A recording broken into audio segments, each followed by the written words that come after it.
Hello, this is a quick 5-minute guide to installing the Rotary Encoder on your Planck from Drop-in OLKB. So what is a Rotary Encoder? A Rotary Encoder is a type of switch that you can install onto the PCB of your keyboard that gives you rotation, hence rotary functions on your keyboard, that comes in the form of a knob. From what I've managed to find, Rotary Encoders come in two different forms, a linear and a stepped Rotary Encoder. A linear Rotary Encoder turns smoothly without any noticeable bumps that tell you when each step has occurred, whereas a stepped Rotary Encoder has clicky steps that you can feel when you turn the Rotary Encoder. In the end, I decided to go with a linear Rotary Encoder, but it just comes down to your personal preferences and needs. Some Rotary Encoders also have push functionality that give you back that functionality of a regular key switch. So the reason why I wanted to install a Rotary Encoder onto my keyboard is that I wanted to have something very similar to a jog wheel for editing these YouTube videos. So with my Rotary Encoder, I have it bound to the same hotkeys that bring me forward and back in the timeline of my editing software. That way I can just quickly turn the knob and have a natural way of navigating through my videos. Of course, there are other reasons someone will want to install a Rotary Encoder. You can have some sort of macro functionality, or you can have some sort of accessibility feature that is a little bit harder to do with regular keystrokes, just to give you more versatility with your keyboard. So on the newest revision of the Planck, revision 6.1, you actually have the entire left-hand column available for Rotary Encoder installation, but you only have access to one function, so you're limited to having only one Rotary Encoder installed on the Planck at a time. Technically, you can install more than one Rotary Encoder, but you cannot assign them separate functions. They will just repeat the same functions as what you assign for the first one. Before you get to installing your Rotary Encoder, you're going to need a couple things. Of course, you're going to need your Planck keyboard. I'm pretty sure the OLKB Planck keyboard also supports Rotary Encoder. You're going to need soldering equipment, as even if you have a hot swap PCB, Rotary Encoder switches usually do not support hot swap installation. And I'd say one of the larger hurdles of having a Rotary Encoder installed is actually using the QMK firmware comfortably, as the online configurator for QMK does not currently support Rotary Encoder functionality, and neither does VIA software.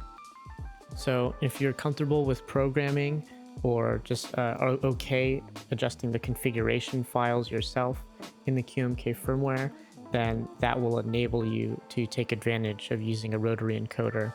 If you aren't, there's a lot of online resources about the QMK firmware, as well as video tutorials which help walk people through this. I'm not in the sort of technical expertise to go over all of the step-by-step details of using the firmware, as this is my first time doing this as well, and I kind of wrestled with it myself. But a lot of the online documentation will get you very far in the process. I'll try and link in the description any of the online resources or any sort of relevant materials that'll make this process easier to newcomers in the description of this video.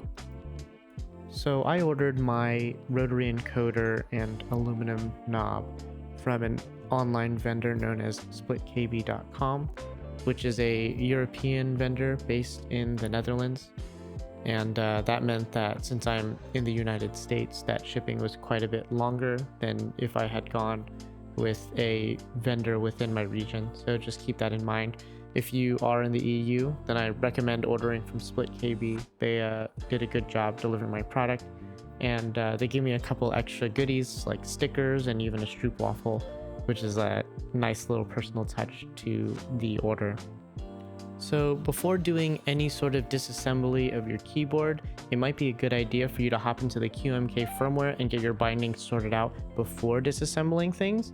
That way, once you're finished soldering on the Rotary Encoder, you can just test it as you have the keyboard disassembled. That way you don't fully assemble the keyboard just to find out that something was misconfigured or the soldering job was done incorrectly, and then have to go through the process of taking everything apart again.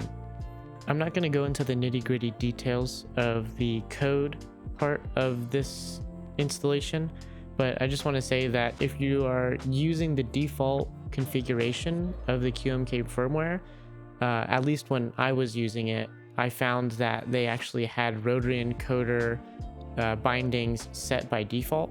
And if you go into the code and you dig around a little bit, you'll find where that is and just be able to replace the default bindings for the rotary encoder with a binding of your choosing. And then you have to go into the rules.mk configuration file to just specify that yes, you are enabling that encoder functionality. You'll find a lot more detailed comments in the description where I link the actual QMK firmware documentation.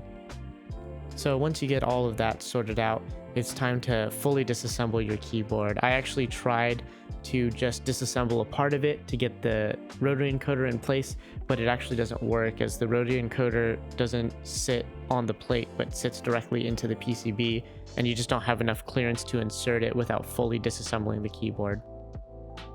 Just a heads up for those who might get hung up on this, I know that I did, is that the rotary encoder switch is a 5-pin switch, but might have 2 extra wide legs on the sides for stability.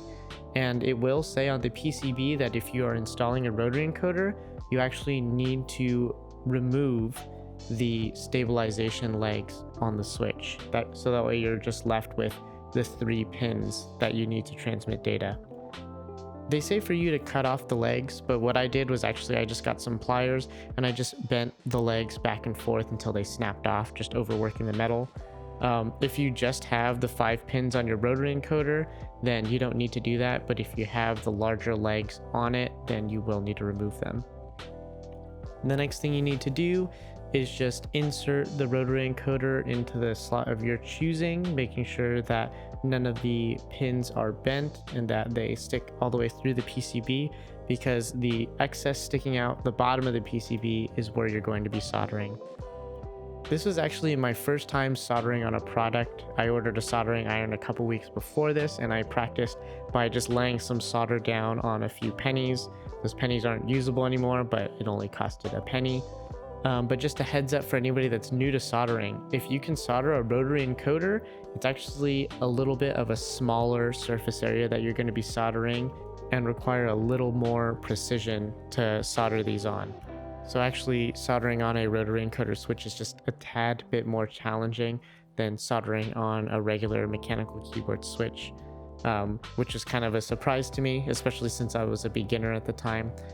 But once you figure out how to solder on a rotary encoder, that means that you're going to be extra good at soldering on regular mechanical keyboard switches for any PCB, especially since you could save a lot of money by not ordering a hot swap version of a keyboard every time.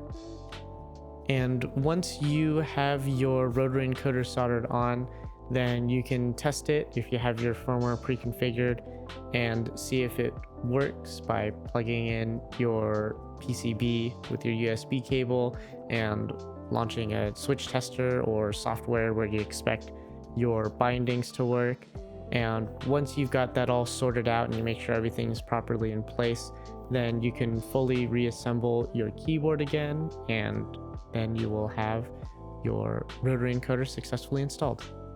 That's it for this video. If you liked what you saw, then leave a like, and if you want to see more videos in the future, subscribe and ring the bell. That way you're notified of when I make another video. Got some more keyboard reviews coming up, and I can't wait to show you guys. Alright, see you guys next time.